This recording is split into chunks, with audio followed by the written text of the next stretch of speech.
I am Coach Cameron,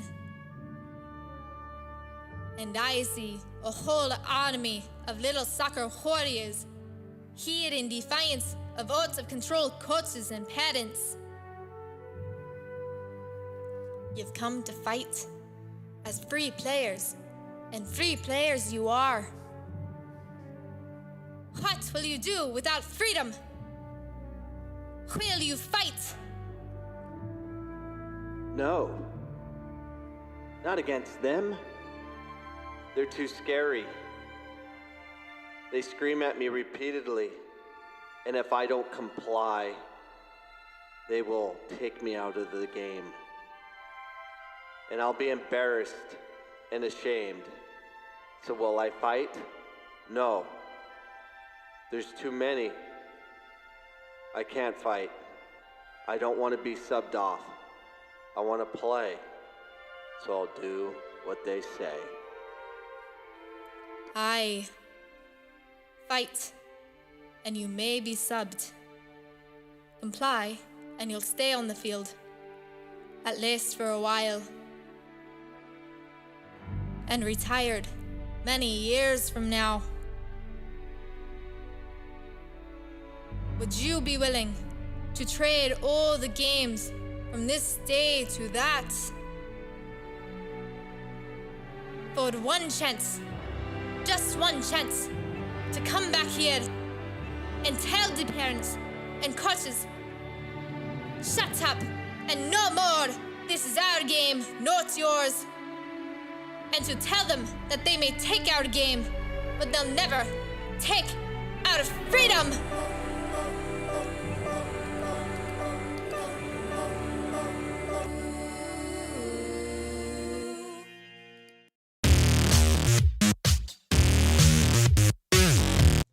Welcome to episode 626. I'm back again for our live show that we do weekly, and we have a great show for you tonight.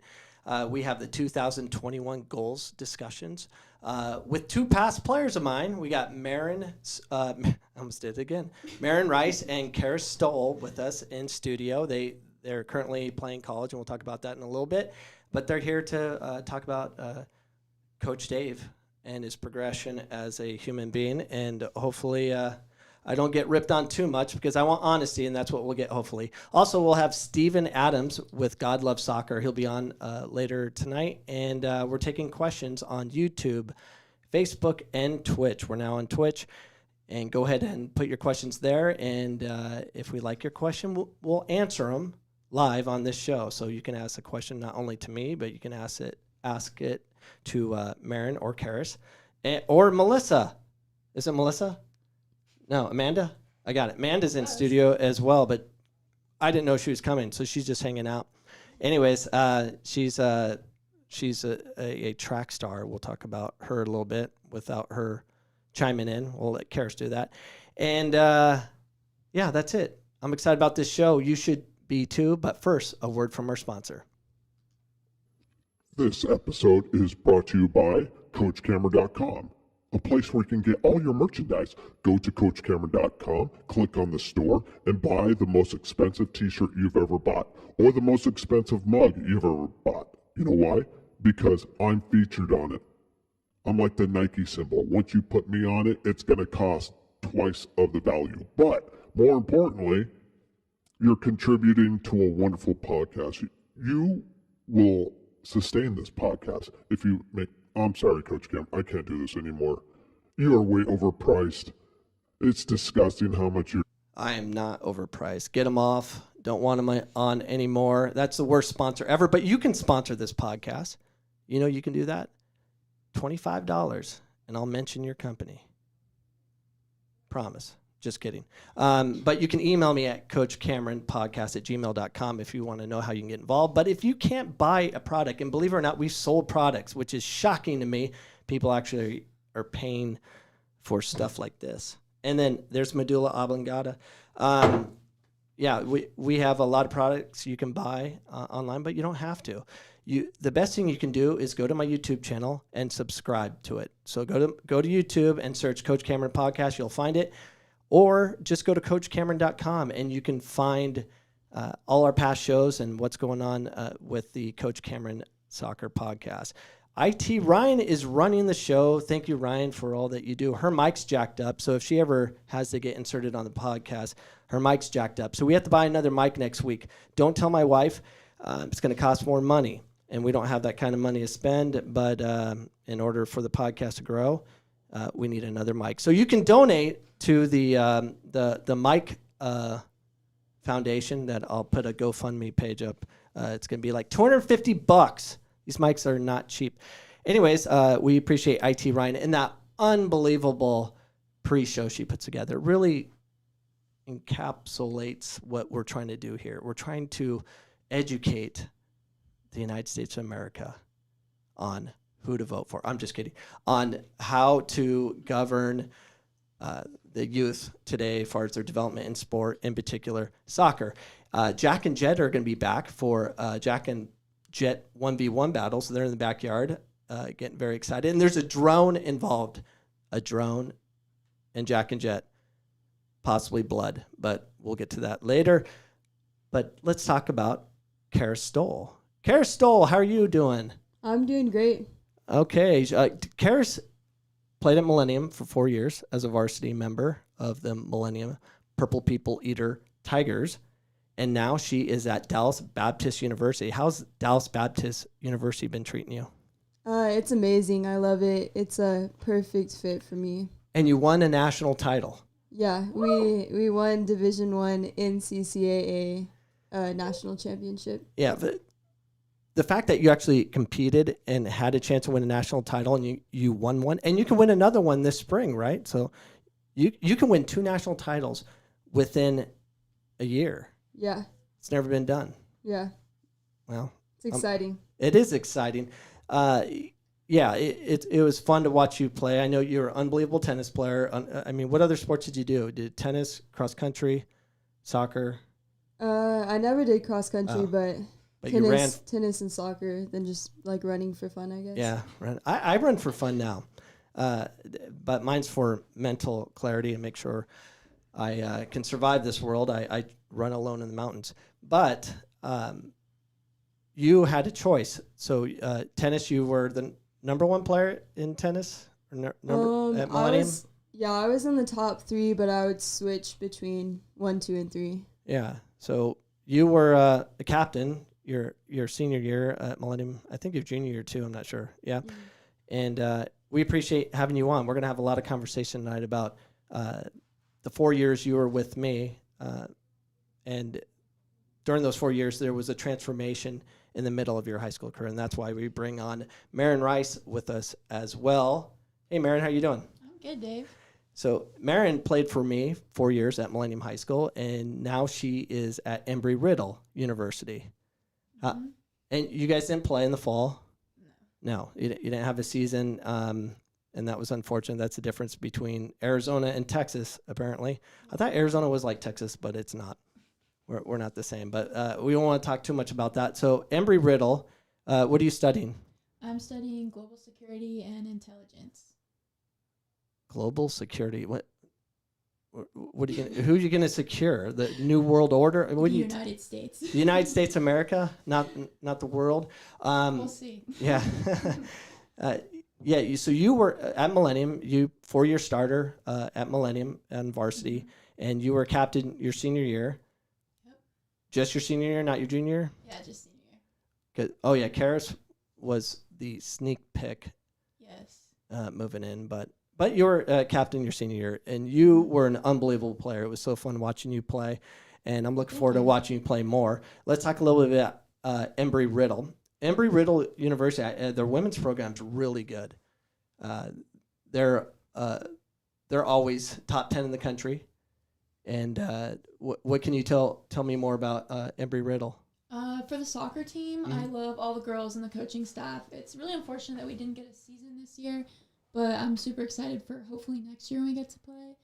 And my major, I love it. It's unique, and I get to do exactly what I want, and it's just a perfect fit for me. Yeah. So your mic is a side mic, I think. So you can bring it really close if you want, and then we can really Is this hear better? you. Much better. Okay. So, yeah. So Marin Rice and Kara Stoll, Two of my favorite people from Millennium, and I have a lot of favorite people at Millennium, but you guys have a special part in my life because you witness the transformation of Coach Dave, which we'll cover in a second. But let's first talk about what this podcast is about. This podcast is an educational podcast about problems with youth soccer development. And I'm hopeful that this podcast will help advance the game through discussing what works and what doesn't. And that is why last week I had Jack on, and we had a conversation of why I suck. And he lets me know. And Jet, the week before that, talked about how much he doesn't like me as a coach, but he prefers Jack. And we learned a lot from that. So we're going to learn from Marin and Karis, who are very nice, and they're probably not going to say I suck. But I'm hoping for honesty, and we'll hopefully get that. And we'll get to that segment very soon. But first, we're going to talk about our goals. Do we have goals? Karis and Marin, what are your 2021 goals other than to survive the year? What goals do you have? Let's go to Karis. What goals do you have? I would say for my soccer game, so I've been playing left back at Dallas Baptist University, and I want to work on playing quicker and keeping my eyes up, especially transitioning from getting the ball from the keeper, say, and transitioning up the field. I want to be able to play that quick with my eyes up so I can see all my options. So in order to keep your eyes up, you're going to have to be able to manipulate that ball where it becomes an extension of yourself. Are you still working on all your footwork? Yeah, not as much as the summer, but still trying to work on it. Yeah. Have you been watching at all the Instagram? What's that girl's name I pointed you guys out to? The Daily Skills girl? Yeah, the Daily Skills girl. She's amazing. Yeah, she is really good. She doesn't stop and hasn't stopped. So she posts every day. That means she's working with the ball every day. And the problem is if you don't work with the ball every day and try and manipulate in a way where it's uncomfortable as far as balance and all that, you're not going to see the changes that you would hope to have. But I encourage you to make that part of your goals. Manipulate the ball every day, and over 3-6 months, you're going to see significant improvement. But any other goals? What about personally? Personally, I want to stay healthy and manage my time better between spending time with God, but also with friends and family, and studying for school because I'm on my own now in college. So just learning how to manage that time better. Yeah. For the ones that don't know, Karis Stoll, she led all prayers for the team. That was fun. Who's going to lead the prayers for Millennium this year? Gabby. All right, We're talking to you, Gabby. Gabby's in charge. All right, Gabby, you're in charge. Marin, what goals do you have? For soccer goals, I would say I've noticed a huge difference between like club and high school and college. The speed of play is very different. So I would just say, like similar to Karis, keeping my eyes up, but also just playing quicker and working on my reflexes and foot skills. And I also want to work on getting into the attack a little bit more and getting my shot off quicker. And then just for personal goals, I'm looking to get a job since my season was canceled. And just managing my time better, especially if I get a job, I'm going to have to be able to study and also work on soccer on my own, I guess, and work on my job as well. So just managing my time. Well, that sounds like a lot of fun. A job? Oh, yeah. Yeah. Job's not fun. I don't like work. I don't consider this work. I've been working all day on this podcast, and I don't consider it work. That's good. It's how you want it to be. It's stressful. Well, I don't get paid, so it's not a job. But I lose money. But I created a company in hopes that as I lose money in this podcast, that it will help me during tax deduction time. I don't know. It better, or I'm in big trouble. Anyway, speaking of tax deductions, we're coming to that time of year. You can donate to the Millennium Girls Soccer Program. Donate. Good investment. Yep. Mm-hmm. You can donate to the Millennium Tigers and get tax credit, which I do every year. and that's how I fund. That's how all the coaches, we all donate so we can pay the coaches. That's where we're at. But we're now going to move on. Well, my goals, I have goals.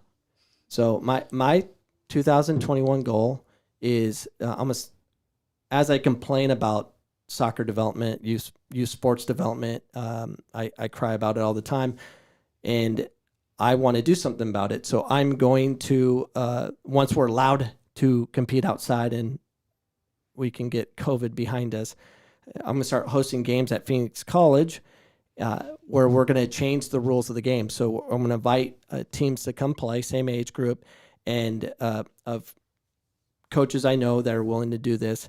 We're going to set up the game where it's a points game. So we're going to give a point to the team for every time they combine a pass to their team, and then we're going to put it on the scoreboard in the stadium, and so the score's going to get quite high. So for every pass they connect, that's worth a point.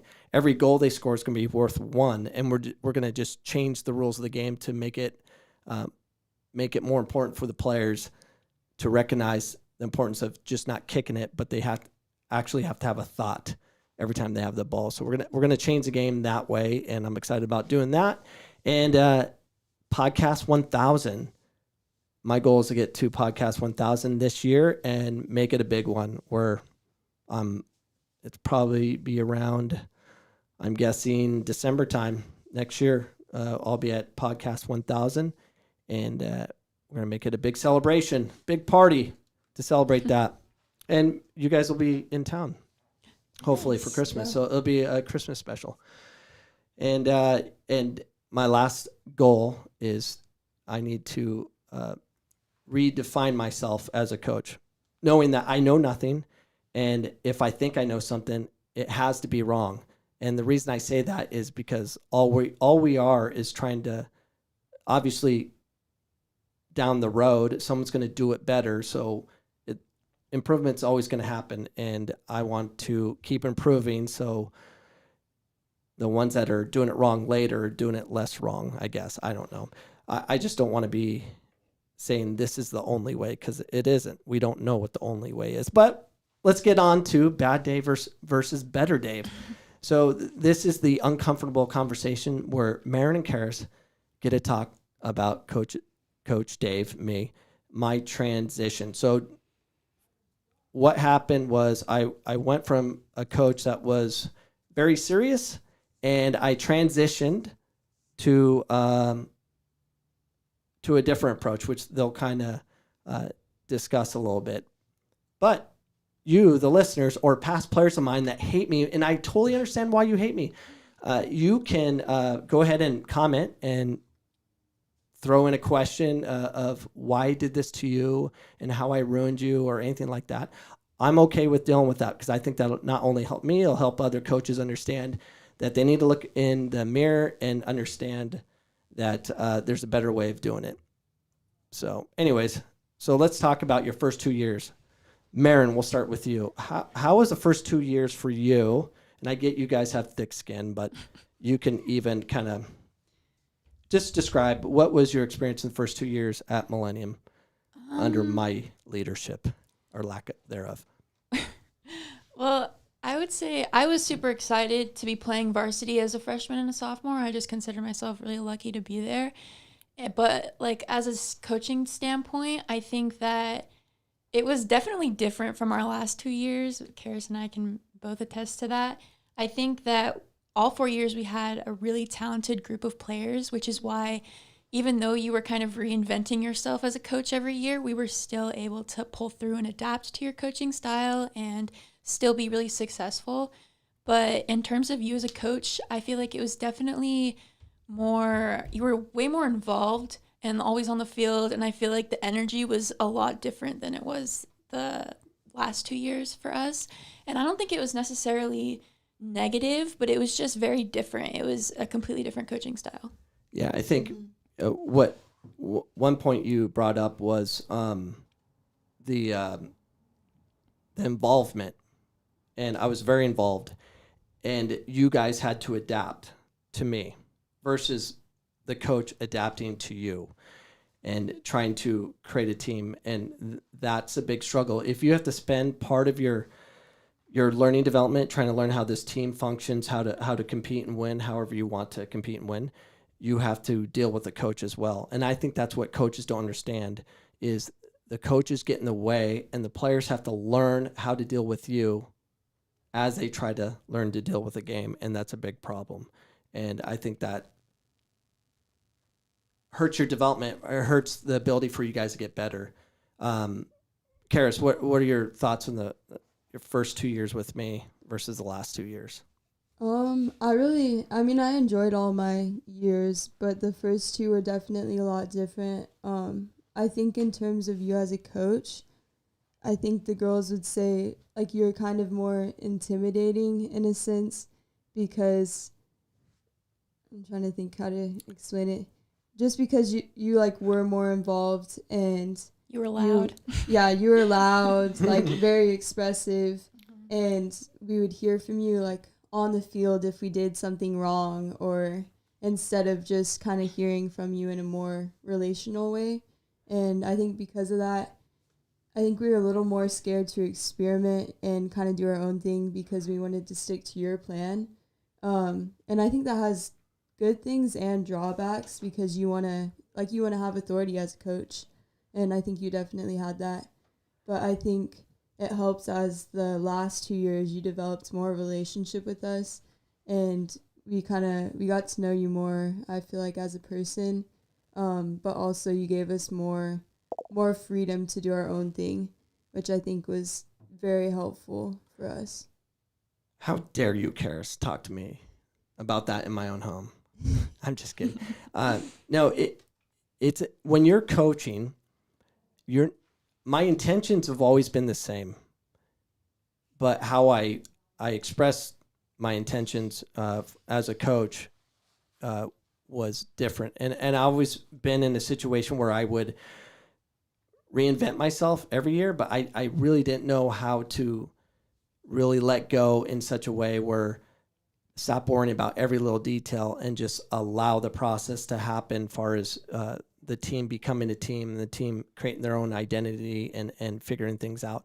And every time, and it's been a constant struggle, but because I've tried to do this a lot, not during your 4 years, it just during your last 2 years, going into your junior and senior year, that was the first time I pulled the trigger. I'm like, I'm going to this new way of coaching, which I've always wanted to, but never had the guts to finish. And I just let go. And the only way I was able to do that was realize that I don't care about winning anymore. Mm-hmm. I had to remove that completely. And when I did that, you guys obviously had the most successful year of winning. What is that noise, IT Ryan? Is it? You guys hear that too? Yeah. Yeah, I hear it. I'm pretty sure that's you. I know. And I don't know what's wrong with it. Anyways, it is interesting to see what happened. And it helps that you guys won more so than we've ever done at Millennium. You guys set, crazy records. What were we, like 20? And we took a loss when we were like, I think 12-0, and then we lost to Desert Mountain, right? Mm-hmm. Yeah. And then the next year, though. Yeah. Yeah. So your junior year, that's when I knew it worked. When we went to Desert Mountain, not only did we lose, we lost bad. It was like, what did we lose? 3-0? 3 or 4. It was a solid loss. It was, mind you, the field was, they shrunk the field. It was like the width of the 18-yard box, which is disgusting. And the lighting was goofy. Everything was goofy about that field and that high school. And I never liked going there, but it's the smallest field I've ever played on. And that always goes and helps the team that likes to beat you up. And that's what happened. But the bus ride home, do you guys remember that night after we lost? The bus ride home from Desert Mountain? Do you remember? Mm-hmm. See, nothing. See, it wasn't significant to you because nothing really changed as far as our mentality. But the bus ride home, you couldn't tell if it was a big one or anything. There was no difference from beating a team by a lot and losing by a lot. nothing changed. And then you guys went on another amazing run. You won the Arizona Showcase tournament, beating California team Notre Dame in the finals 4-0, which was their worst loss, and I think in history of their program. And then you guys went on to obviously one region. They went to the state finals where we ended up losing 1-0. And it was an historic year, an unbelievable season. And the only tears that were given was because it was over. We couldn't be with each other anymore. So that was a great year. What else let's talk a little bit about the things I did wrong. How did I communicate to you guys versus, or how did I communicate to you in the first 2 years versus the last 2 years when it went to openly talking to the group or individually? Well, the first 2 years, you definitely knew if you did something wrong. Yeah. I think you've been pretty direct. Oh, man. You've been pretty direct for all 4 years, but before you tried to communicate to us, like during the game and kind of at times whenever we already had a lot going on in our mind. But I think the last 2 years, you did a good job of communicating clearly before the game or during halftime or before we did something at practice so that we had time to process it and then put it into effects during the game. And then at halftime, we would talk about it and adjust what we needed to. But I think it was still direct, but in a way where we had more freedom and more time to process it and adjust it how we wanted to. And then your senior year, I even went further and had you guys organize practices. Can you kind of describe to the audience how we did practice your senior year? Well, Like before practice and... before practice, we would have the captains and the coaches meet in like a little meeting room while the rest of the team was getting ready. And we would go over what we wanted for practice, like what our goals were, what we wanted to get done. And then as captains, we would go out and we would basically communicate what we were going to do and we would execute it. And I think that was also really good for us, kind of defining the team by ourselves as well and just taking the team like our own responsibility and turning it into what we wanted. Yeah, I thought that was a great thing to do is always have the captains kind of come in because you guys are the ones communicating to the players and you got to let us know what you guys wanted, how your fitness was feeling, what you really wanted to work on. And we just took whatever you said, even matchups as far as putting, what groups together and whatnot. And then we would implement it the best we can. And that included formation for games, lineups. I mean, everything that the best one is Ariana Lemons. So I believe she's a Division I left back. So Ariana Lemons was a Yuma transfer, scored like 40 goals for her high school in Yuma, but it was lower division. She comes over here to a much higher division, playing 5A, where we were playing 6A schools as well. And you guys are the ones that told me to get her from playing left back to up front. And we have a lot of good forwards already. And I love the fact that she could attack out left back and she can strike the ball so hard. And I was thinking more in terms of her as far as opportunities were playing left back. And you guys came in and said, no, let's put her up front. And then she went on a crazy goal, scoring 16 goals like in a short amount of time. How many goals she put on Desert Mountain? 4? Something crazy like that. Yeah, from like legit goals. Like they're crazy. And I'm just sitting here as a dumb coach. I'm like, I'm an idiot. I robbed her probably from like another 15 goals. But she became the 5A offensive goal scorer because of the players, not because of the coach. The coach screwed it up. And that's another reason coaches need to avoid being coached. They need to be managers. And that's what I'm trying to become, a better manager. I want to manage the parents, the players.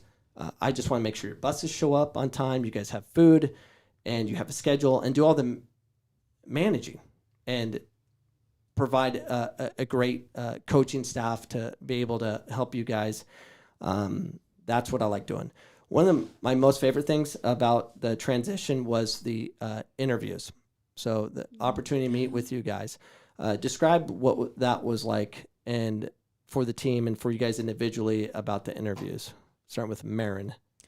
I feel like for Karis and I, we kind of got an interview every day with those captains meetings, so it wasn't that big of a deal, at least for me, because we were talking to you all the time. But I feel like for other players, it was another piece of just forming a relationship with the coaches, and I think that helped create a stronger bond, and it really just helped with communication, which I think is so important with building a team and building team chemistry.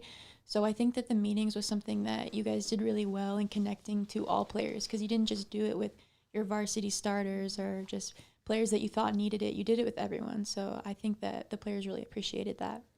Yep, that's a lot of work. We actually start our interviews tomorrow for our team, which is hard to do. And the interviews, for me, it was always me and Jennifer Keatley that were there to document what's being said. And we really wanted to get to know each player and see if we could help them. And it wasn't just soccer, but we wanted the opportunity to have that conversation about how do you feel about the position? How do you feel about practice? We wanted everyone's feedback so they felt like they were being heard. And I thought that was huge, and that got the team to be more together. Because the last 2 years with you guys was a lot different than 3 years ago, 4 years ago. I mean, the team, we had cliques before where the team was never unified until we gave it to the players. When coaches get involved, especially not to knock all you male coaches coaching females, when you get involved, especially on the male side coaching females, you can't really organize what the team really wants, because I don't think they'll confide into you than they would with their players. Thinking back of my playing career, I hated every coach I've ever had. Every one of them. No offense to my past coaches. I really didn't like them because they told me what to do. And I remember one college game, I'm playing at Phoenix College, and my coach was screaming something to me, and I told him to shut the F up, kind of thing. I didn't like it. Leave me alone, kind of thing. And I had a little more clout there because I was the top goal scorer, and he couldn't really mess with me, and I kind of knew that. So no one likes to be talked to, especially in the heat of battle. Let me process what's going on. And then here I am as a coach doing the same flipping thing for years upon years, ruining these poor kids. Not everybody. I always have impact on some, but as a whole, I've destroyed a lot of players. And not saying I'm a bad human being or anything. I'm just part of the norm. This is normal behavior. It's about the coach and all that. It should be about the players. Anyways, anything else you would like to mention on that topic before we move on to Jack and Jet battles? I don't think so. Ryan, do we have any questions from any listeners? No, we have a bit of advice from John Holt. He says to always be loud. Oh, yeah. So John Holt, he played with me on this Cisco Asylum, and he was the hardest tackling player I know. I mean, he got stuck in and ended people. He wore shin guards. He had 4 pairs of shin guards. He wore them on the front and the back because he knew he was going to get kicked too, because he was kicking a lot of players. Johnny Holt was an amazing player. But, yeah, I think our team was very loud, but it wasn't because of me. The players, Yeah, that's true. led by them.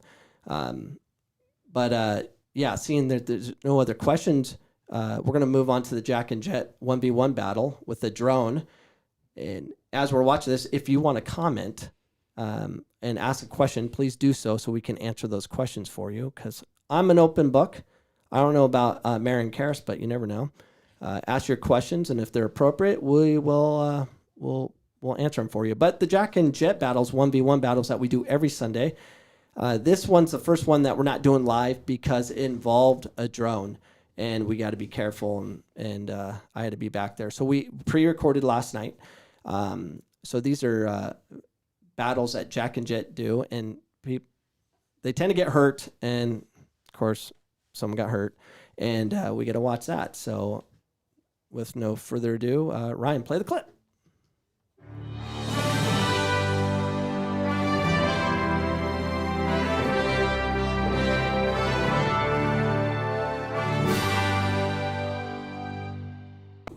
Jet, what are you doing?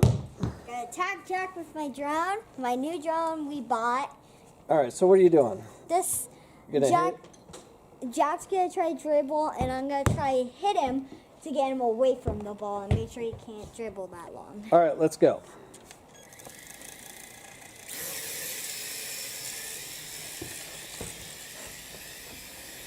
Too easy, Jet. Whoa! 2-0, baby. It's temporary. Oh, still on yet? Oh my god.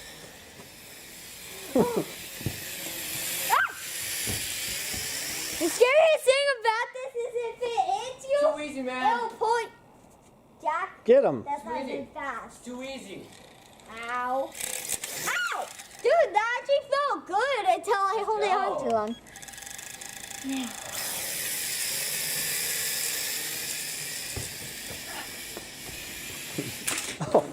Oh! Ah. All right. I think we're done. Get out of here it with cut that my weak finger. stuff, bro.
Oh yeah, we're not on.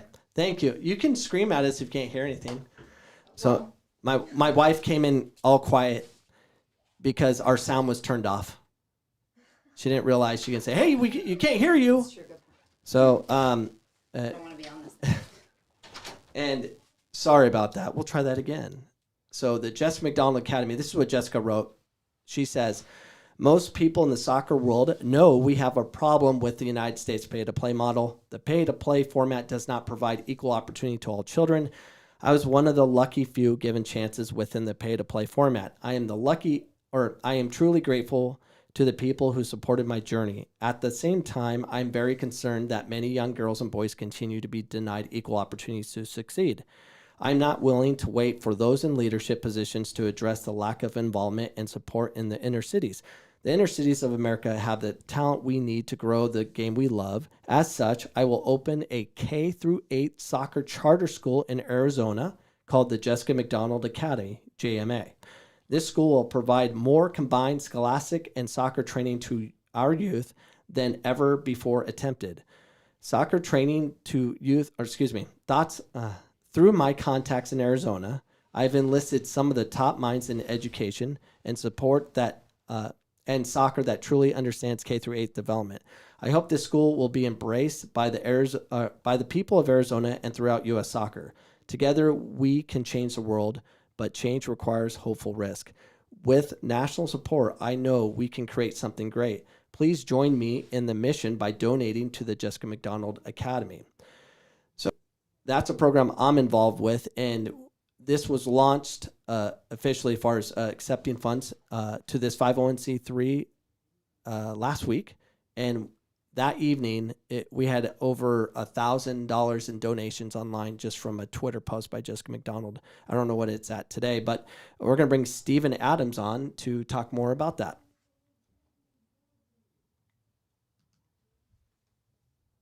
We actually had a couple questions. Do you want to go through those first? Oh, sure. We'll take questions. All right. From Amanda, this is for Karis and Marin. How has their coaching been different or similar since going to college? I say that they're fairly different, but both good. And I think the differences lie in the environment of the team. I think that college is just such a unique environment. You're there with the team all the time. You can practice whenever you want, kind of. You have to follow different regulations. But I think at DBU we have a lot of different resources coming because we are a college team. So I'm really enjoying that. And then I think also, since it is a Christian school, our coaches have more freedom to invest in us spiritually, which in high school you're not really able to do that because it is a public high school. So I think both have been great, but college does have more freedom in resources that I've enjoyed experiencing. And for me, I think I've been really blessed with the coaches that I've had both before college and in college. I am a really big fan of my coaches in college. It kind of sucks because I haven't really gotten the opportunity to be in a game situation with them, but in practice, they've been really great. And they've invested in us not just in players, but also in, creating us into these great young women as well. And you can really tell that they care about us. So I think it's been really great all around. Is there another question, Ryan? Yes, from Denise. For the girls, again, what advice do you have for girls wanting to go on to play college soccer? Do you want to go first, Marin? So it's a question of how do you get yourself noticed to be able to go on? So what was your process of finding the university for you, and what was it like? I know for you, Marin, it was an interesting process because you were at the Air Force, and originally we were going to go to the Air Force, and then you didn't get accepted, right? Mm-hmm. And that kind of last minute, and then it was a whirlwind of University of Irvine and all these other schools, and you ended up where you're at. So kind of discuss the process that you went through and what suggestions you can make from your experience. Well, my experience was really weird. As Dave kind of talked about, I was trying to get into the Air Force Academy and last minute found out that I didn't get in. So actually all my coaches that I had in high school, including Dave, were really helpful in helping me find the perfect school for me. And I committed within like 2 weeks after finding out that I didn't get into the academy. So it was just a really unique and crazy whirlwind experience for me, which is obviously not the norm for most girls and boys looking to commit to play college soccer. But something that I used was just reach out to as many coaches as possible and just be on it. Like, you can't push it off to the next day or say, oh, I'm nervous about this phone call. You just got to pick up the phone and call. You have to make your emails, put together your game film, and you just really got to work hard, because I think you get out of it what you put into it. And had I not worked so hard to find a school, because that's what I really wanted to do, was play in college, that it wouldn't have happened. And as far as developing yourself as a player to make yourself the best person and player for any college that you're interested in, I would say just don't get comfortable with where you're at. Like, don't settle with being at a high school level. Play like you're already in college, or strive for that. Or if you're in middle school, don't play like a middle schooler. Try and strive to play like you're in high school. Just always look for that next level, and I think that you'll accomplish what you're looking for. And you, Karis? I would definitely agree with Marin that communication is super important. Even if you think that you're emailing coaches too much, you want to give them updates on what you're doing. I know that the coaches at DBU said that it was very important that I gave them all the updates on what I was up to because I am out of state. So they couldn't just come to my game easily like other players that lived in Texas. So I think definitely if it's out of state, even more so, you need to be on it, on communication. And just don't be afraid to reach out. Be confident in who you are. And also whenever you're deciding a school, I know for me, it was important that I liked the school itself, kind of apart from soccer even, because I know some people have gone to school just because that school offered them a scholarship or something, which isn't bad to do. But then they've ended up not liking the school at all, or not even, they didn't really invest time into checking out the coaches beforehand. So I think it's also important to check out the school and try to get to know the coaches so that you are making a decision that you're going to be in an environment that you'll end up enjoying. And the one recommendation I would make is I would have your coaches call the institution you want to go to. If you really wanted to go to any university, you'll get a lot further, in my opinion, if you have your coach or your director of coaching or someone that's a coach that's respected to a certain degree to make a phone call on your behalf to have that discussion. Because a lot of the times you're not able to talk to a coach because of the rules that are put in by the NCAA or NAIA, depending where you want to go. Coaches can get through much easier. For me, being a college coach, it's really easy for me to pick up the phone to call anybody because I'm allowed to have direct contact with them. I'm not like a typical club coach or a parent. I can give those kind of resources. So that's good for the Tigers. But I would have a coach call on your behalf if that's possible. And any other questions, Ryan? No, that's all. All right. Well, if you have any questions, go ahead and submit it on the chat. For the next 10 minutes, we have Steve Adams with us. He's going to talk a little bit about the Jessica McDonald Academy. All right, we now have Steven Adams with us. How you doing, Steven? Pretty good. How you doing, Coach? Doing all right. For the ones that don't know, the first time we met was actually at the Little Bears Academy, and I was actually podcasting live at the Bears Academy, and our first conversation was live on the Binks College live stream I was running. Remember that? That's right. That's right. I do remember. It seems like forever ago since the pandemic, but yeah, those were good times. Yeah. So the reason we met was because your involvement with God Loves Soccer. Can you tell us a little bit about that program and how you're involved and how you got, part of that program? Sure. I began with North Phoenix Christian Soccer Club.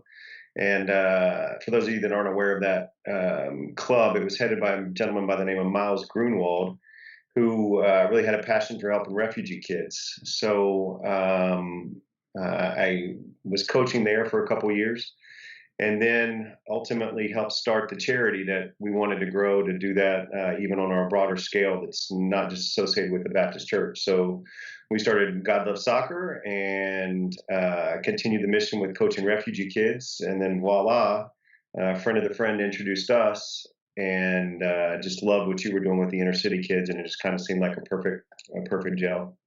Yeah, there is a big neglect, in my opinion, with U.S. soccer and inner cities and the talent that they're missing out on.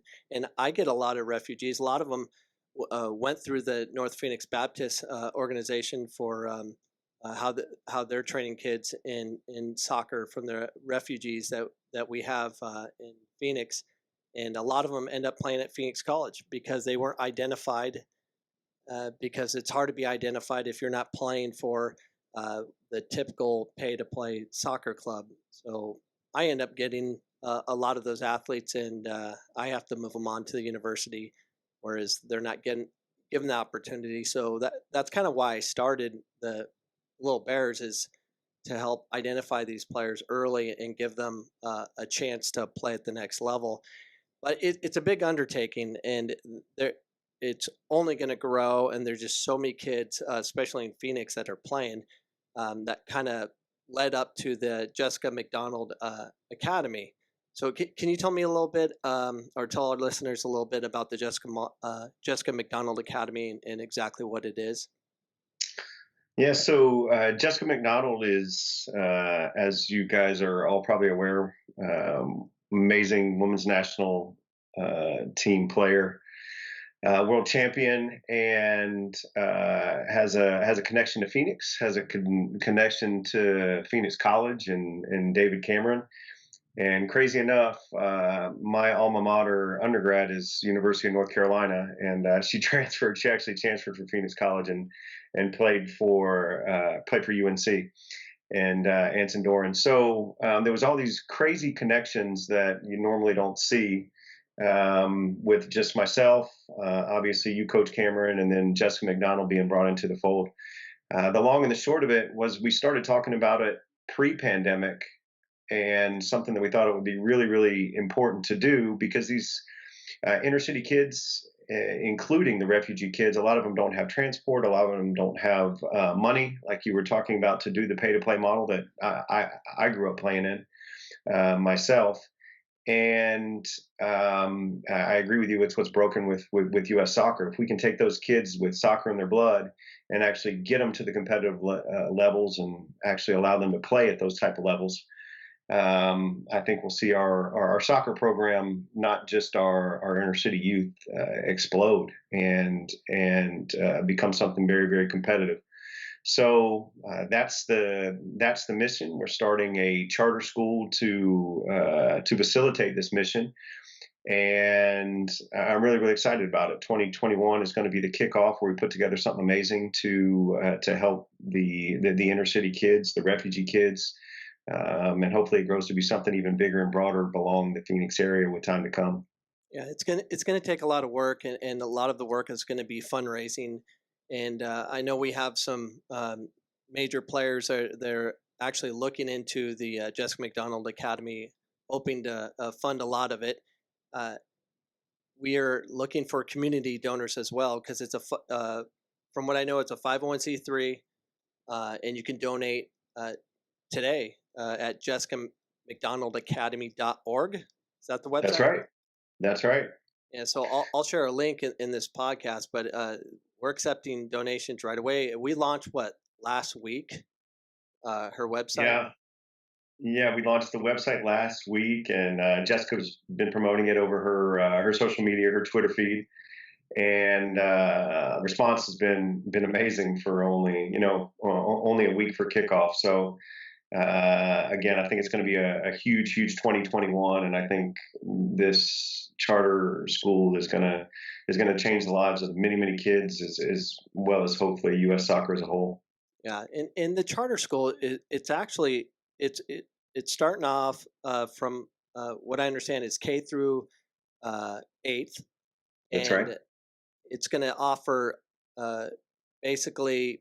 It's going to offer opportunities to play soccer. So soccer is going to be heavily involved in school, whether it's during their physical education hour, their computer sciences, everything's going to be around soccer. After school programs going to be soccer, and it's going to provide not only the academic piece but the athletic piece by having great coaches that understand development, that will allow kids to develop in such a way that they'll be able to be seen at the next level, whatever the level that is. But it's gonna be an amazing experience once things get headed the right way. What do you think it's going to take for the Jessica McDonald Academy, the school, to exist?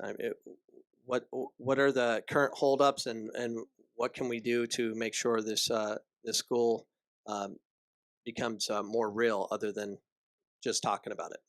Yeah, so donations, it's a good start, but we're going to need some institutional investors that understand the academia model and, quite frankly, the real estate. So we're going to need to pursue institutional money that can actually buy the school, no different than any other charter school, or at least the real property that it exists on, would be the way that I would recommend it, so we can get the top-notch facilities. And we could always lease a space to get started. But I think with the support that we're already seeing, that we're going to be able to raise a de minimis amount of millions of dollars for people that are interested in seeing this type of inner city work and philanthropy flourish. Yeah, I think it's gonna. The potential is huge, and to see something that's a lot different from the U.S. Soccer's kind of direction. If the Jessica McDonald Academy, if the school is successful, which it will be once it's launched in Phoenix, I could see this popping up in every major city in the United States to really develop the inner cities, which they've never done. All U.S. Soccer has done is they'll throw fields down or donate money to Parks and Rec, say, hey, build a field here, here's a field. But they will not actually go into the inner city and actually put their time and energy into it. And that's what I'm hoping this school will be. And that's what, Jessica keeps preaching, and especially her letter, which I just read earlier, about what impact she can make. And I love in her letter that she wrote, stating instead of talking about it, she wants to do something about it. And that's what is really exciting to me. It's about someone that actually is willing to do something. Agreed. Amazing human being, amazing cause, and you hit the nail on the head. You can't fix our issues with soccer or our socioeconomic poverty issues from the outside in. You have to do it from the inside out. And so I think that's what's so special about the Jessica McDonald Academy. We're going to be in the inner cities, and we're going to build it from the inside out, and make it something that everybody can be very, very proud of. So kudos to you guys for putting this idea together. I'm more just a facilitator and support system, and anything that I can do, I'm anxious to do. I think it's really, really great. So how can if someone wants to get involved in a major capacity, or any capacity for that matter, how would they go about it? If just go to the JessicaMcDonaldAcademy.org and donate, or can they is there contact information on that website to reach out to you to talk more specifics about larger contributions? How can people get involved? Yeah, so the website's the best place to go, and I believe if it's not there, then I'll follow up after this call to make sure there's a contact, both for mailing, email addresses, all of that type of stuff. My email is sadams@godlovessoccer.org, and yeah, email is probably the best way if anybody is interested on the outside, really becoming a volunteer and contributor. That I would go, in addition to obviously assistance with the fundraising. Okay, well, listeners out there, anyone that would like to learn more about the Jessica McDonald Soccer Academy, you can also email me at coachcameronpodcast@gmail.com, and I can forward you on to the appropriate people to get more involved. But Stephen, thank you for your time, and best of luck. And obviously, together, I think we'll potentially make a real change in the U.S. Soccer's approach. So I appreciate you and appreciate your time, and I'll talk to you soon. It's my pleasure, David. Have a wonderful afternoon. All right, you too. So that was yeah. Am I muted? I can't hear myself that well. I can't hear me. Am I here? Talk again? Here. I hear you. Yeah, you just got quiet. My headset off? No. I don't know. I can't hear anything. I can hear you. I can hear you. You can hear me. My headset's busted. I need another headset. I have to buy a new mic, new headset, but you can hear me in your headphones? Yeah. My headphones I are can't. whatever. I don't know. Turn your sound up. Can you hear me? Someone comment right now if you can hear me, because I can't hear anything. Can you hear us? Oh, wait. Oh, hold on. Did you disconnect me?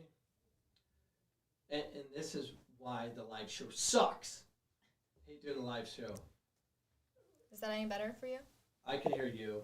Did they say you can hear me? Oh, yeah, I can hear me now. I switched Yeah. you to Wait, there's a bishop right there. What do you say? I can hear you. He can hear you. All right, bishop writing. All right, so I got a text from the bishop of my ward. He says, "Hi, Brother Cameron. Would you be willing to speak in sacrament next Sunday, the 10th?" No, I will not speak in your ward. I'm just kidding. I'll speak in your ward. Do I have a topic? And he says he's listening. Thank you for joining the podcast. What's my topic? I might say no after I hear the topic.